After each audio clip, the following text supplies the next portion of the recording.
and welcome to the second part of our introductory Creative Icon 2 owners class, where we're now going to have a look at the embroidery side of the machine. Again, we're going to cover the basics to help get you started with the embroidery side of the Creative Icon 2. So first of all, I'm just going to go through what you actually get in terms of the embroidery. So you get 4 hoops, which gives you a really good range of sizes to get started. So you get your 120 by 120 square hoop, your 260 by 200, it's probably my favourite and most used hoop. You get your large 360 by 260 hoop, and this is the largest hoop available that is sort of classed as a single hoop, which will come clear when I talk about the next one. So the 360 by 260 is the largest size it can do in one hooping. However, we have got the 360 by 350 turnable hoop. Now this usually is an optional extra, so the fact that it comes with the Creative Icon 2 is brilliant. And what it's designed to do is that it will split the design in half. So this is your design area, however it can only do half at a time. So you'll stitch out one half, you'll take the hoop off the machine, turn it around and attach it on the other side, and stitch out the second half and join up in the middle. So that is the biggest hoop that is available, but as I said, it's a turnable hoop as opposed to these which are just kind of a single one area done. There are built-in designs in the Creative Icon 2 for this hoop, so you can get started with it straight away at having a play and having a go at that. You also get a set of hoop clips. Now if you've not seen these before, you'll notice on most of the hoops, not the smaller ones, but on a lot of the hoops you'll have these notches all the way around, and they are designed for the hoop clips to clip onto to help give you some extra tension if you need it. If the fabric isn't quite going in the hoop as nicely and tight as you want it, you can put some hoop clips around it just to help secure it in place. So that's all in the embroidery box with your unit. You will also need your 60 embroidery foot, which will be in your bag of accessories with your machine. And I'm going to show you first how to attach this before I worry about getting the unit out. And what I like about the Pfaff embroidery foot is that you don't have to unscrew this ankle and take this off like you do on some others. All you need to do is take your presser foot off that you're using for your sewing side, make sure your IDT is disengaged, and then behind the ankle here there is a screw on the top, and you just need to loosen that enough. I wouldn't loosen it all the way so that it falls out because it's a little bit fiddly, but you just need to loosen it enough so this peg on the 60 foot here goes into the hole below that screw. So I'm just going to loosen that, push that in. You'll see there's sort of a C shape here which clips into the shaft here. Push that in place and then tighten that screw back up. And you need to make sure as well that this arm of the foot goes above the needle bar like so. And that is it. That's as easy as it gets to get the embroidery foot on. Okay, so when you first get your embroidery unit out of the box, have a look underneath because there is a red travel clip which you need to remove before attaching it to the machine. Don't worry if you forget, you won't be the first and you certainly won't be the last. I've done it before and wondered why the arm isn't working. That's in there for when it's being transported places to help stop any moving parts moving when it's in transport. So remove that before you attach to the machine, but it is worth keeping hold of that in case you do take it anywhere, need to move it from place to place. It's an idea to put that back in to help just keep it secure when it's being moved around. So that's the travel clip. So just make sure you take that out before attaching it to the machine. You then need to take the accessory tray off.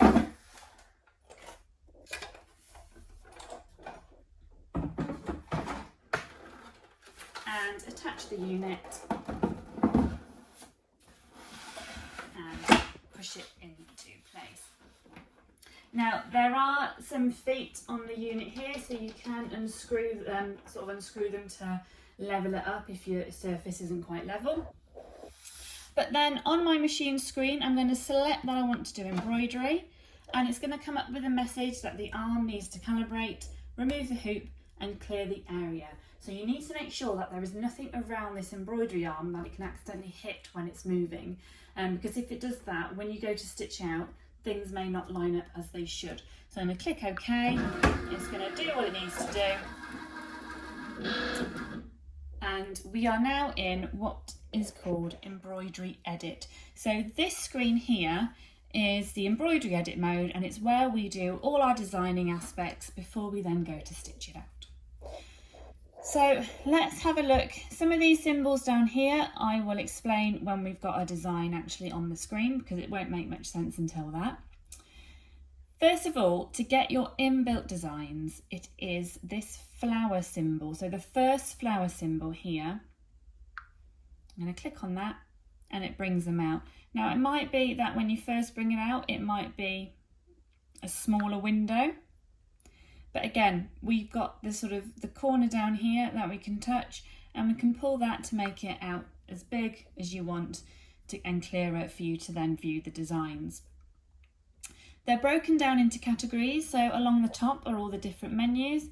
The first one is the signature designs, and these are designs that have been specifically made for the Creative Icon 2. And so there may be some techniques. So this first one here, I believe, is a specific one for the turnable hoop. And you can just scroll down or then scroll across through menu at a time to decide what design you want to stitch out. The flower symbol underneath with the little sort of globe next to it is where you will find access to my Sew-Net library. Now, if you haven't got an account, or if you're not signed in and you haven't got a valid subscription, you will get a message on here explaining that you need to go to the website. So let me just explain a little bit about my Sew-Net in case it's sort of a new word. My Sew-Net is the embroidery software side, and you can go to the website and you can make an account for free, which is really useful because that way you can then send designs from your computer to your Icon 2 over the Wi-Fi. You can then also have a subscription to the embroidery software, which gives you access to the My Sew-Net library designs, which have got thousands and thousands of designs for you to search and send directly to your machine. If you haven't got a subscription, then you can go on the website and purchase individual designs, and then they are yours to keep forever. However, if you've got a valid subscription and you're signed in on your machine, you can get access to those library designs on the screen of your machine. So it's worth having a look to see if that is something that you might want to add on at some point. But it means you've got access on the screen to well over 8,000 designs, and it's got a search up here. So if you know you're looking for something in particular, you can search for it and it will bring up all the relevant designs based on that search, and you've got sort of sort by width and height, etc. So that's the second one. So as I said, if you're not signed in and you haven't got an account, it will just come up with a message there. But for now, I'm going to go back to the inbuilt designs. Now, if you select a design, if you click the information button in sort of the right hand bottom corner, it comes up with the design size and the number of stitches to give you an idea of how big that is before you stitch it out and before you select it, to make sure it's going to work for what you are doing. To bring it into the edit area, you're just going to hold it down and bring it onto the screen. Now, it'll automatically, when you choose your first design, select the most suitable hoop for that size. Now, because this is a small design, up in the top here, it's automatically selected an 80 by 80 sized hoop. But I want to add more design, so I need a bigger hoop option. Now, along the bottom here, we have got a row of icons, and the fourth one along is hoop options, and it looks like a little hoop here. So I'm going to select that, and it brings up the whole list of hoops available for the Creative Icon 2. So it's worth having a look through actually, just seeing what there is available. You've got the metal hoops, etc. on there. But I'm going to choose a hoop I've already got included, which is a 260 by 200. Okay, and once I'm happy with the hoop I've selected, I'll just click the same icon and it takes it back to the edit screen. And you can see now I've got a much bigger space with that design in the middle. So there are a couple of ways you can edit and move around on the screen. So you can simply just use your finger to move that design around the hoops and place it where you want. The circle node at the top, if you put your finger on that and move it around, that rotates the design, and you'll see on the screen there, it actually tells you what angle you have sort of rotated it around to. And you can then use the squares to rescale the design slightly larger or slightly smaller. Now you'll see that it's not moving a huge amount. Every design will have a maximum it'll allow you to go to in that rescale option. However, you can go into resize, which we will go through later, and that will resize it properly with the right amount of stitches, etc. And it allows you to go much bigger and much smaller. Or if you want to, you can go on to Edit Stitch, which is along the bottom here, and it's got Edit Design. So you've got Edit Design here, and if you select the design you want to edit, you've then got the same option, so you've got move around the screen, but you can use the arrows. So you can move it a very small little bit at a time. So that's useful if you're trying to line it up to something that's already on the screen and you need to be very accurate. Also, what I like is if you hit the middle button, it'll take it back into the centre of the hoop. So if you know you need it in the centre of the hoop and you've accidentally moved it, you can just press that button there in the middle and it will take it back to the centre. Underneath that is your rotate button, and again it's got the degree you're at there at the top, so you can just use the buttons. I'm just going to put that back to 0 to rotate it, or you've got again in the middle a quick 90-degree angle there. This one here again is the rescale, so again you can use the arrows just to take it up and down. Again, it'll only let you go to the same maximum and minimum. You've then got flip horizontally and vertically. Now obviously on some designs it's not going to look any different one way, but you've got that option there as well. Now, if you want to bring in multiple ones of the same design, you have got a duplicate button down here. So you can just tap that once and it will bring in just one repeat of the design selected. This is good if you, again, want to bring in multiple designs. You don't want to keep going into the menu, bring it in, especially if you have made edits to that design as well, and you know you want 5 of the same size, same angle, you can just hit the duplicate button. Now, you can hold it down and then it will bring up a keypad. So I'm going to select that I want 3 more and it will bring 3 in rather than having to hit it each time individually. And then you can start to move them all around the screen like so. And I'm just going to use my finger on the screen, so I'm going to hide that menu down, and it gives you a little bit more of a view of your hoop area. And I'm just going to start to move these around. So you can see it's really easy to navigate the designs on the screen and to move them where you want them to go. Like so, just by using the touch screen capabilities. Pop that one up there. Okay. So I'm then going to go in and bring in a second design. And again, you can move it. So when you bring in the design, you can place it to wherever you want to in the hoop. And then again, move it. So let me show you that again. So I'm going to go into a design. I'm going to hold it down. And if you don't let go of it, you can drag it and drop it in any position that you want to, okay, before letting go, like so. If you hold down on design, it will bring up sort of a quick menu. So this is a quick access to some of the most commonly used functions. So you've got your duplicate and your multi-duplicate, which you can get to through Edit Design. Quicker way to get it. And you've got your mirror. You can turn a grid on the background like so. So if you are lining things up, that might be a really useful feature to have on. And then you've got delete, delete all, and then you've got a quick access to the instruction book where you can read about the embroidery edit. So if you want to delete one, you can just hit that and that's gone.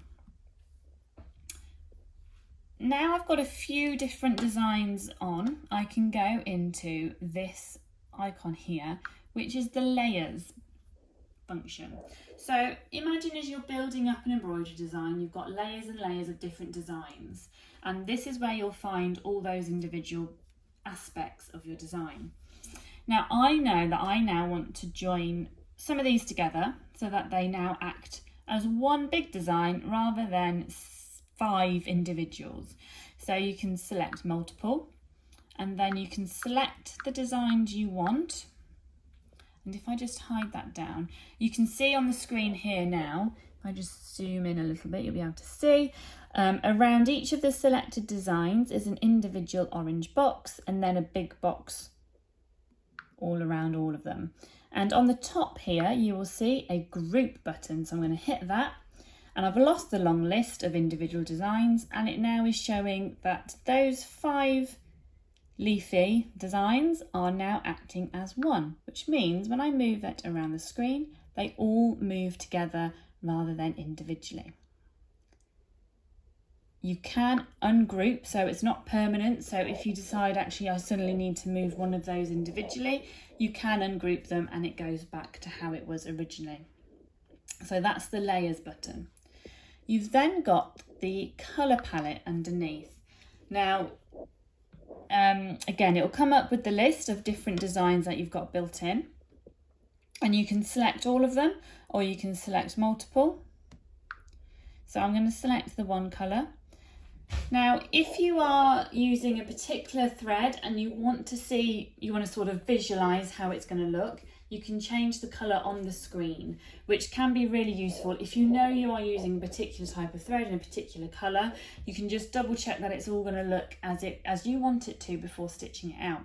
So if I select the colour I want to change, I then go to change colour at the top here, and that brings up a colour wheel, so you can just sort of have a play around, have a guess. However, you can see here it's chosen Robinson Anton as default, which isn't necessarily available in the UK. If I click on that and then click on the drop down menu, it'll bring up the entire range of threads available, which is what you would normally get in the embroidery software. So if you are using a Madeira rayon, for example, you select that and then it will bring up that particular colour list related to that thread. So if you know you have got colour 1030 that you want to use, I'm going to select that, hit OK, and that is going to change to that colour so I can see it on the screen like so. Okay, deselect that and it will all come back like so. So there are those first few symbols on the right hand side. So next I'm going to delete everything on my screen. So I'm going to hold down and it comes up with an option delete all. So delete all, yes, okay. And I'm going to bring a design in now and talk through the resize. So like I said, on the rescale as it is, it'll only let me take it to a certain maximum and minimum. If I know I want to make that quite a bit bigger, along the bottom here, there is a resize icon and there's sort of 3 different size flowers. So I'm going to hit that and it's going to take you into a different screen. Okay, and it says resize along the top here, so you know you are in the resize function. And now what I can do is I can take that as big as I want, and it gives you the measurements up here.